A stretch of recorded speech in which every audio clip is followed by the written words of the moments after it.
প্রস্থ দৃশ্যে মনে হচ্ছে শেখ হাসিনা এবং তার সাঙ্গপাঙ্গদের হাতে তাদের প্রেসিডেন্ট ডোনাল্ড ট্রাম্প একটা অস্ত্র তুলে দিয়েছেন।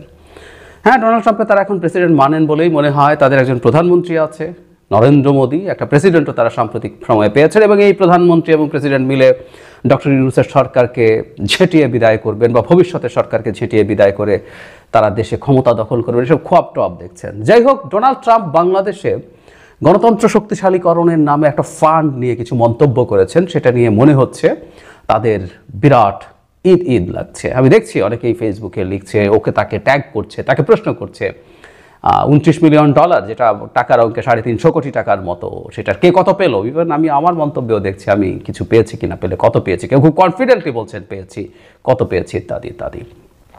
একটা জিনিস আমরা আগে এই অ্যানালিসিসটা ঢোকার আগে একটা প্রশ্ন যদি আমরা করে রাখি, আচ্ছা, আমেরিকা যদি টাকা খরচ করে শেখ হাসিনা সরকারকে পতনের জন্য সাহায্য করে থাকে, যে মুভমেন্ট আছে সেটাকে এনার্জাইজ করতে চায়, কার আপত্তি ছিল শেখ হাসিনা এবং তার হালুয়া রুটি খাওয়া লোকদের বাইরে?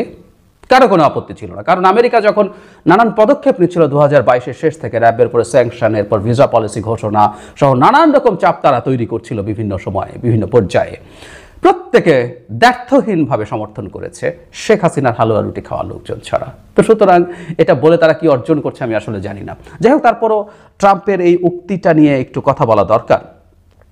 আসলে ঘটনা যেটা হয়েছে সেটা হলো, আমরা জানি যে ট্রাম্প একটা নতুন এক্সিকিউটিভ অর্ডার দিয়ে একটা প্রতিষ্ঠান তৈরি করেছেন, DOGE। এই প্রতিষ্ঠানের সিইও জনাব এলন মাস্ককে নিয়োগ করেছেন। সিইও না, ঠিক ইনফ্যাক্ট ডিরেক্টর, উনি দায়িত্ব নিয়েছেন। তো DOGE তাদের একটা ভেরিফাইড এক্স হ্যান্ডেলে জানিয়েছিল বাংলাদেশের রাজনৈতিক পরিস্থিতি শক্তিশালী করার লক্ষ্যে নেওয়া strengthening political landscape in Bangladesh নামে $2.90 কোটি অর্থায়ন বাতিল করেছে। মানে মাস্ককে দায়িত্ব দেওয়া হয়েছে আমেরিকার ফেডারেল গভর্নমেন্টের যে এক্সপেন্স আছে সেটা হ্রাস টানা। মানে তারা একটা আলাপ করে তো ভোটে নির্বাচিত হয়েছে, তাদের যে টার্গেট ভোটার্স আছেন তাদেরকে তারা বলেছেন যে আমেরিকা সারা পৃথিবীতে এমন অনেক কিছু করে যেগুলো তার করার দরকার নেই, এগুলো করতে গিয়ে জনগণের ট্যাক্সের টাকা নষ্ট হয়, ওই টাকাটা আমরা বাঁচাবো। ফলে ডোজ যেটা করছে, আমাদের মনে আছে নিশ্চয়ই, USAIDর ফান্ডিং পুরো বন্ধ করে দিয়েছিল। এখনও আসলে সারা পৃথিবীতে বিভিন্ন জায়গায় USAIDর যে ফান্ডিং আছে সেটা নিয়ে খুবই নানান রকম ক্রাইসিস হয়েছে। বাংলাদেশে অন্তত 10,000 মানুষ চাকরি হারিয়েছে যারা বিভিন্ন USAID ফান্ডেড বিভিন্ন প্রজেক্টে অন্যান্য NGOর হয়ে কাজ করতেন। তো তারা দেখাচ্ছেন যে তারা প্রচুর খরচ বাঁচাচ্ছেন এবং তোমার ট্যাক্সের টাকা তোমার কাছে রাখছি, তোমার জীবন আমি অনেক সমৃদ্ধ করে তুলবো। এটা হচ্ছে তার তার যে ক্যাম্পেইন ছিল সেটার এক ধরনের, তারা এটাকে মিট করছে, তারা তাদের ক্যাম্পেইনের যে ছিল, প্রতিশ্রুতি ছিল। ডোনাল্ড ট্রাম্প এরপর এই বিষয় নিয়ে কথা বলেছেন। তিনি বলেন, বাংলাদেশের সার্বিক রাজনীতি শক্তিশালী করতে $29 মিলিয়ন এমন এক সংস্থার কাছে যে সংস্থার নাম কেউ শোনেননি। তিনি বলেন, ছোট একটি সংস্থা এখান থেকে $10,000, সেখান থেকে $10,000 পায়, সেখানে যুক্তরাষ্ট্র সরকারের কাছ থেকে পেয়েছে $29 মিলিয়ন, যেটা খুব ভয়ঙ্কর সেটা বলছেন। সেই সংস্থায় মাত্র 2 জন কাজ করেন উল্লেখ করে ট্রাম্প বলেন, আমি মনে করি তারা 2 কর্মী দারুণ খুশি, তারা খুব ধনী, শিগগির ভালো বিজনেস সাময়িকীতে তারা স্থান পাবে বড় প্রতারণার জন্য। তার মানে যে 2 জন গেছে তারা টাকাটা তারাই খেয়ে ফেলেছেন। ট্রাম্পের আসলে বক্তব্যটা এই ধরনের। এছাড়া তিনি ভারত সম্পর্কে বলেছেন, $21 মিলিয়ন দেওয়া হচ্ছে আমার বন্ধু প্রধানমন্ত্রী নরেন্দ্র মোদীর ভারতকে ভোটার উপস্থিতি বৃদ্ধির জন্য। তো উনি ফান করে বলছেন, আমাদের কি হবে, আমরাও তো চাই ভোটার উপস্থিতি বাড়ুক, মানে আমরা তো টাকা পাচ্ছি না, ভারতকে কেন দেব। স্টুপিডের মতো কথা, একটা ডেমাগগ যেভাবে কথা বলেন উনি তাই বলছেন। এছাড়া নেপাল টাকা পেয়েছে $29 মিলিয়ন 2টি প্রকল্পের জন্য, এরকম সার্বিয়া, মলদোভা সহ কয়েকটা দেশের কথা বলছেন। তার মানে আসলে তারা যেটা বলছেন, দেখাতে চাইছেন যে বাংলাদেশে ডেমোক্রেসি স্ট্রেংথেনিংয়ের জন্য যে টাকা দেওয়া হতো সেটা তারা দিচ্ছেন না, এবং আরও বেশি তাচ্ছিল্য, 2টি মানুষ কাজ করে এরকম প্রতিষ্ঠান, কেউ নাম জানে না। আচ্ছা, আমরা প্রথম ডেমোক্রেসির আলোচনায় পরে আসি। প্রথম যে কথাটা দরকার সেটা হচ্ছে আমরা কি এই যে 2 জন সদস্য এইসব কতটুকু রিলাই করব।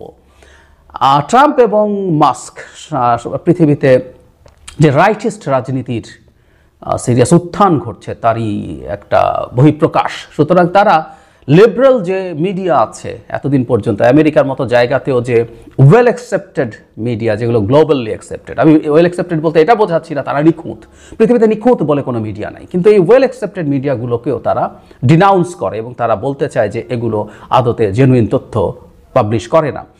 বিখ্যাত গত টার্মে ডোনাল্ড ট্রাম্প সবার সামনে একটা সাংবাদিক সম্মেলনে সিএনএনকে ফেক নিউজ বলে সবার সামনে অপদস্থ করতে চেয়েছেন।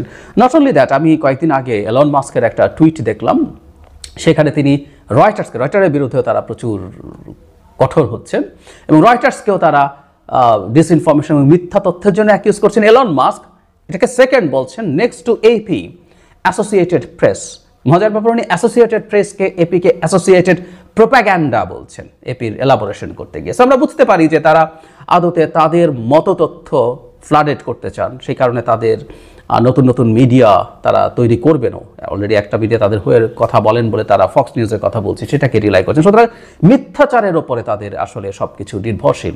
ডোনাল্ড ট্রাম্প বক্তৃতা করলে, কোথাও কিছু বলে, সেটা প্রেসিডেন্সিয়াল ক্যাম্পেইনের সময় হোক, প্রেসিডেন্সিয়াল ডিবেটের সময় হোক, যখনই হয়েছে মেইনস্ট্রিম মিডিয়া মুহূর্তে একটা তথ্য নিয়ে আসছে যে উনি কতগুলো মিথ্যে বলেছেন। প্রত্যেকবার উনি অসংখ্য মিথ্যে বলছেন।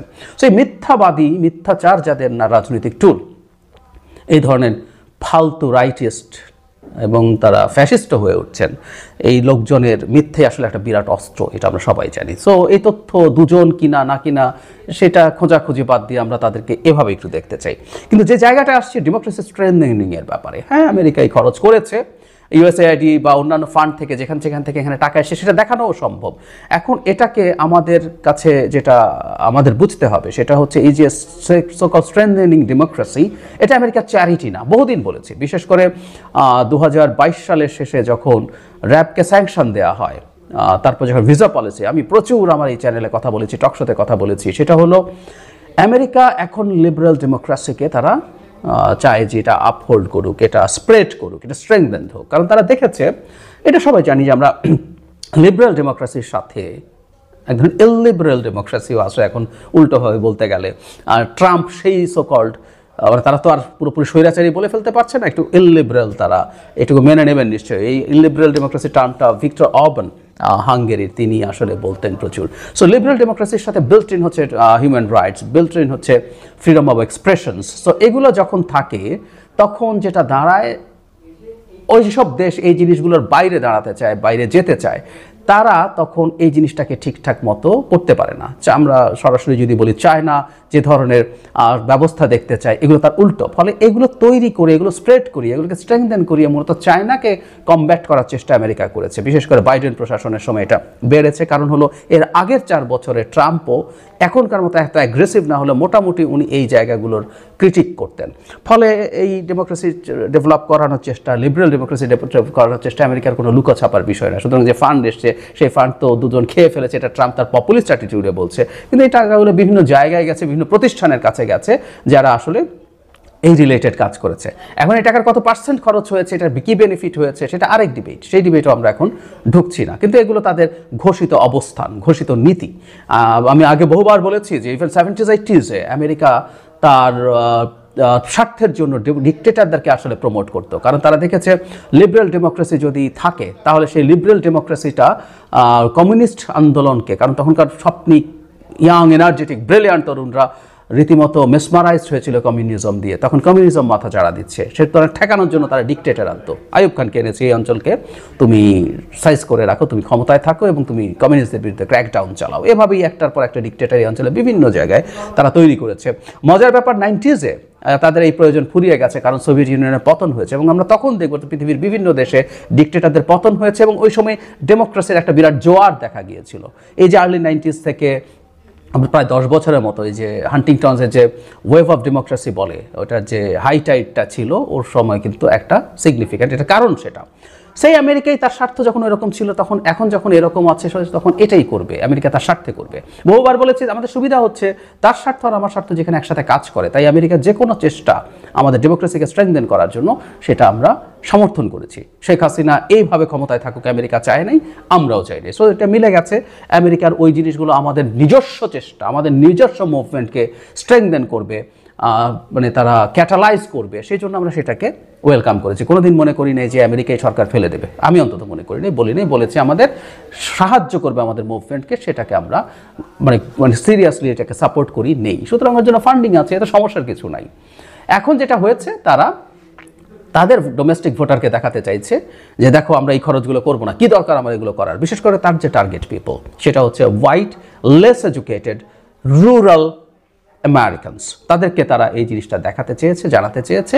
এবং এসব যত এভাবে দেখাতে পারবে, দেখো দুজন মাত্র মানুষ আছে ওখানে গিয়ে টাকা গিয়ে ওরা খেয়ে ফেলেছে, ওদের স্ট্যান্ডার্ডেও, সাধারণ মানুষের স্ট্যান্ডার্ডেও প্রায় $3 মিলিয়ন, $30 মিলিয়ন খুব ছোট অঙ্ক না। তারা সেটা দেখিয়ে বিরাট বাহবা পেতে পারে, দেখো এইভাবে আমি তোমার খরচ কমাচ্ছি, আগের যে সরকার ছিল সে এটা খরচ করতো, আমরা সেটা কমিয়ে তোমাকে ভালো রাখবো। এবং আমি মনে করি ভবিষ্যতে এই রিপাবলিকানদের রাজনীতি কিন্তু এই পথে যাবে। এটা কিন্তু আবার বলছে ট্রাম্পের কথা, এরা রিপাবলিকানরা কিন্তু এভাবে ভেবেছে নট নেসেসারিলি। IRI বলে যে প্রতিষ্ঠানের কথা USAID প্রসঙ্গে বলা হয়েছে আমেরিকাতেই, সেখানে কিন্তু বাংলাদেশে তারা কিভাবে শেখ হাসিনার বিরুদ্ধে কাজ করেছে সেটা বলেছে। এটা তো রিপাবলিকানদের অর্গানাইজেশন। এই IRI CRIর সাথে কাজ করেছে, CRI IRIকে এন্ডোর্স করছে, এরকম নিউজ আমাদের সামনে আছে। নট অনলি দ্যাট, 18 সালের নির্বাচনের আগে তারা একটা সার্ভে করে শেখ হাসিনার অ্যাপ্রুভাল রেটিং 70 বা তারও বেশি দেখাচ্ছে। আওয়ামী লীগের সমালোচনা আছে কিন্তু শেখ হাসিনার বিরাট সমর্থন আছে। এগুলো তো আমরা দেখেছি যে তিনি উদ্ধারকর্তা, বাংলাদেশে যে বয়ান সেই IRI বাংলাদেশে করেছে। তো সুতরাং এই ঘটনাগুলো আসলে ক্রমাগত ঘটে গেছে, কিন্তু এই ট্রাম্পের প্রশাসন এসে এগুলো থেকে সরিয়ে আনবে এবং শর্ট টার্মে একটা বেনিফিটও দেখাতে পারবে। বিভিন্ন জায়গার এক্সপেন্স যখন কমিয়ে ফেলবে, মানুষকে দেখাতে পারবে দেখো আমি এটা কমিয়ে ফেলে এত ভালো কিছু করেছি। এবং আমি অনুমান করি, অনেকেও অনুমান করেন, মাস্ক পরবর্তী প্রেসিডেন্ট নির্বাচনের জন্য যেতে পারেন, কারণ ট্রাম্পের এটাই সেকেন্ড টার্ম, শেষ টার্ম। মাস্ক আসবেন এবং মাস্কও একই পথের মানুষ, এবং উনি এইভাবেই আসলে তার ভবিষ্যতে তার যে ভোটার তার মধ্যে জায়গা তৈরি করছেন। শর্ট টার্মে এটা হতেই পারে, বিভিন্ন জায়গায় যে খরচ হচ্ছে এগুলোকে ব্যয় হিসাবে দেখানো, এগুলো আসলে কোনোটা ব্যয় না, এগুলো প্রত্যেকটা আমেরিকান ইন্টারেস্ট। আমেরিকা কোনো স্টুপিড দেশ না, সে বিভিন্ন দেশে এই নামে যেসব টাকা পয়সা দিয়েছে সেটা তার হেজিমনি, তার কোনো ক্ষেত্রে কালচারাল হেজিমনির জন্য, কোনো ক্ষেত্রে আজার হেজিমনি এনশিওর করার জন্য আসলে সেই টাকা পয়সাগুলো খরচ করতে চেয়েছে, করেছে। এটার বেনিফিট লং টার্মে আসতে থাকে। এভাবেই আমেরিকা আসলে পৃথিবীকে তার ওয়ার্ল্ড অর্ডারটা নিশ্চিত করতে পেরেছে। এখন আমেরিকা সরিয়ে নিল, এগুলো খরচ কম করলো, অ্যাপারেন্টলি আমেরিকানদের কিছু সুবিধা হলো, এগুলো হতে পারে, কিন্তু লং টার্মে আসলে ভালো কিছু হবে না। কারণ আমেরিকা গ্লোবাল হেজিমনি রাখতে চেয়েছে তার আইদার স্ট্র্যাটেজিক আর ইকোনমিক ইন্টারেস্টের জন্য, দুটোর একটা। সুতরাং এই ইনভেস্টমেন্টগুলো তাকে বড় স্কেলে আবার ফেরতও দিয়েছে প্রচুর কিছু, সেই জিনিসগুলো নাই। সুতরাং ট্রাম্প তার 4 বছরে জনপ্রিয় থেকে যাবেন, এরপর ইভেন মাস্কও ইলেক্টেড হয়ে যেতে পারেন এসবের কারণে। তারপর এগুলোর প্রভাব যখন পড়তে থাকবে আর একটু লম্বা সময় পর, তখন আসলে এটার আলটিমেটলি এটা হবে। বটম লাইন হচ্ছে আমেরিকার এই ব্যয় নিয়ে আসলে আওয়ামী লীগপন্থীদের, আওয়ামী লীগের সাঙ্গপাঙ্গদের, শেখ হাসিনার, তাদের এই শোরগোল বা চেঁচামেচি, তাদের কত বিভৎস খারাপ অবস্থা সেটাই তারা প্রমাণ করে, কতটা নিরুপায় তারা ডুবন্ত না, তারা ডুবে গেছে, কিন্তু ডুবে যাওয়ার পরও তারা খড়কুটো ধরার চেষ্টা করছে। আমরা জানি যে ডুবন্ত মানুষ খড়কুটো ধরে, কিন্তু তারা ডুবে গিয়েও সেই চেষ্টা করছে। তারা এটা দিয়ে নানা রকম মানুষকে বোঝানোর চেষ্টা করছে যে এই